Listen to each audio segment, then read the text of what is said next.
Hello दोस्तों, नमस्ते प्रणाम। कैसन बानी रउआ लोग?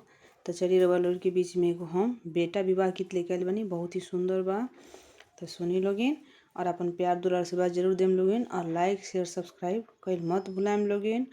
और कमेंट बॉक्स में जरूर बताएम लोगिन कि ई गाना रउआ लोगन के कैसन लागल। तो चलिए रउआ लोगन के हम एगो बेटा विवाह गीत सुनावे जातनी। बहुत ही सुंदर बा।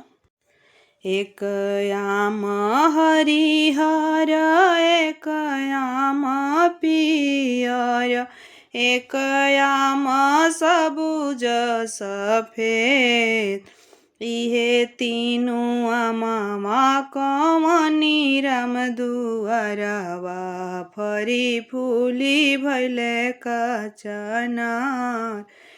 एक याम हरिहर एक याम पियर, एक याम सबुज सफेद, इहे तीनू आमा कमनी राम दुआरवा फरी फूली भैले कचनार।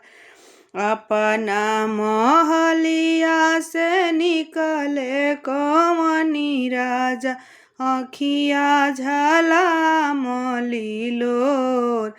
ऐसन सुंदर धिया हमके करा के सौंपी के ये करी है प्रतिपाल। अपना महलिया से निकले कमनी चाचा, अखिया झलमलीलोर, ऐसन सुंदर धिया हमके करा के सौंपी के ये करी है